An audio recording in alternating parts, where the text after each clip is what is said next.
Hey guys, it's Karl. Just landed back from Vegas, back from CES not too long ago, less than 24 hours, and I felt like Neo from the Matrix, dodging COVID everywhere. Negative tests and hopefully no symptoms over the next couple days, kind of knock on wood. CES was interesting this year. Only around 35,000 people, typically for a show that has over 100,000. The showroom floor felt completely empty in some places. Major booths were just kind of missing.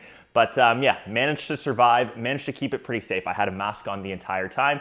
And yeah, we're kind of back here. And in case you didn't tune in, I did an entire live stream of the Roborock booth. And big thanks to everyone that managed to tune in. But in case you missed it, we'll kind of go over some of the best home tech, specifically in the, I guess, robot vacuum space, all of the cleaning tech space. And for those of you that did tune in, I do have some winners. Let me just pull those up. I'll mention them right now. Congrats to both Matt Ricky and Taylor McNally. Hopefully I got your names right. I've responded to your comments on YouTube, so just hit me up on Instagram or Twitter with your shipping details. And for this video, I'll try to get Roborock to give some extra stuff away as well. So as always, just be sure you're subbed to the channel. Of course, leave that one comment down below. And yeah, let's go through some of the best home tech for 2022. So the newest flagship that they're bringing out this year is the S7 MaxV Ultra, and that features a very unique docking system. So typically in most robot docks, you have two different compartments, one for debris and one for water if it does have a mop. This is the first time that we've seen three. So of course we still have dust and debris, then we have a clean water tank, as well as a dirty or a used water tank. So this just means it's less work on your end now to clean out the dustbin, to replace the water tank. And I found that was one of the biggest annoyances with robot vacuums. Just because of their size, they're typically on the smaller side, and even dock sizes were very small. I'm not saying this one is overly big. It's still pretty sleek. It can still live in the corner of your place. But now the dust bag is 2.5 liters, clean water tank is 3 liters, and of course that dirty water tank is 2.5 liters.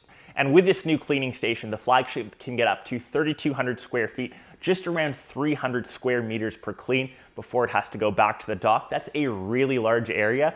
If you've got a house that big, yeah, congrats, you're a pretty big baller. And that's actually 50% more than the S6 MaxV from last year. The suction power of the S7 MaxV is 5100 PA, and a couple demos we did at the CES booth. We got a couple of those little circular metal balls.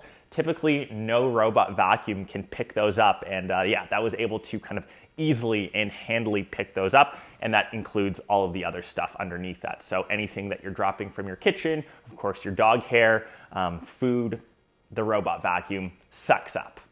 It's a good sucker. The S7 MaxV builds on what Roborock already does really well, all of that integrated into their app. So this is really where you can set parameters or set zones for your robot to clean. So it still uses LiDAR-based detection for obstacle avoidance, and that feature kind of trickles down into every one of their lines. It still has 3D mapping. All of that you can see within an app. It even maps out specific mopping zones. Obviously, you don't want your robot vacuum to wet your carpet or wet areas that aren't meant to be mopped. That's more for hardwood or hard surfaces. You can even manually choose for your robot vacuum to head back to the dock and clean the mop itself. And when it does that, it actually will auto spin because the mop is on the back, and that's where the water will go into the dirty water tank and refill it with some fresh water for the next proper mopping cycle. And just under the flagship S7 line, we have the mid-range models, which are the Q Series. The Q7 is the first one to get a refresh. Expect that around Q2 of 2022, along with the new auto empty dock. And what's great about this gen, all of the previous year models, flagship level specs or features, that's now trickled down into the Q Series. So you still get LiDAR-based detection. You still get customized app controls, and all of that now comes in at a cheaper price. Moving on into a brand new product line, actually, this is the Dyad, which is one of the first wet-dry vacuums that we've seen in the marketplace.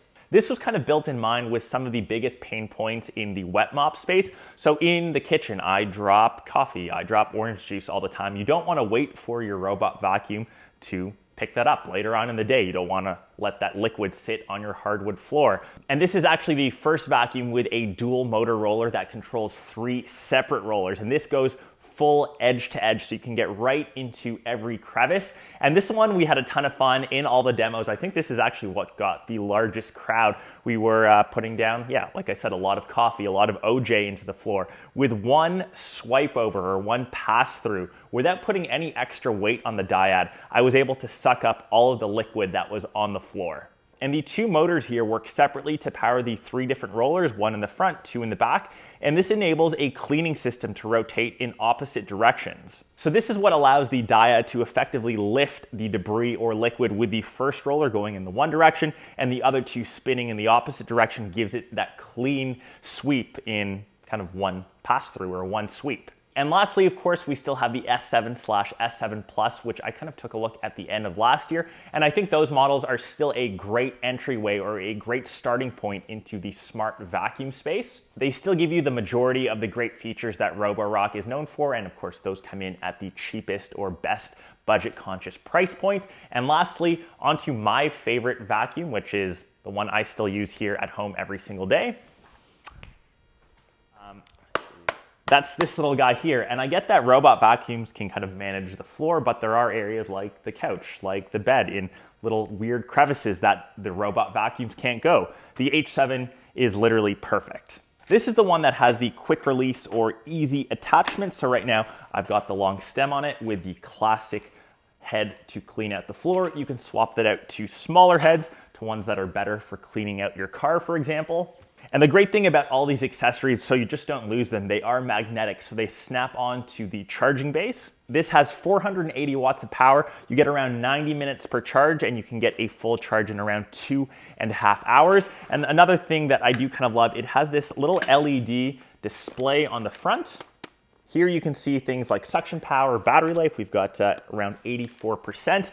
And the best part about this is the quick release dustbin tray. It kind of slots out, and you can kind of put this into your sink to clean it out. And every time I reload it, I feel like I'm in Call of Duty doing, active or quick reload and pistol grip, attaching the rifle barrel on the end. I think every dude thinks about that stuff when they have a vacuum like this. Maybe it's just me.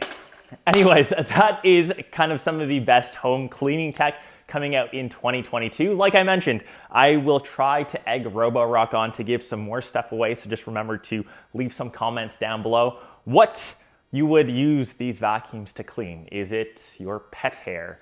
Link thankfully doesn't shed, but he always brings back his dirty footprints from going outside. Since it's winter now, he's always in the mud, always bringing in snow, salt. Whatever he happens to step in, it just kind of needs to be cleaned. And I did get my parents one of these robot vacuums for Christmas. Best gift ever. It now enables them to bug me more because they have more time. Maybe not the best gift idea. So yeah, hopefully you guys enjoyed my coverage of CES of 2022, and hopefully it kind of opens up more next year. I would say my favorite thing that I saw was the changing paint on the BMW. That's called iFlow. It actually uses the same tech as an e-reader to either change your car from white to gray to black. But imagine that in the future, if you could pick any car color on the fly every day, you could have a new color car. Anyways, that's me rambling. Giveaway details in the description. Thanks again to Roborock, and I'll catch the rest of you in one of my next vids. Peace.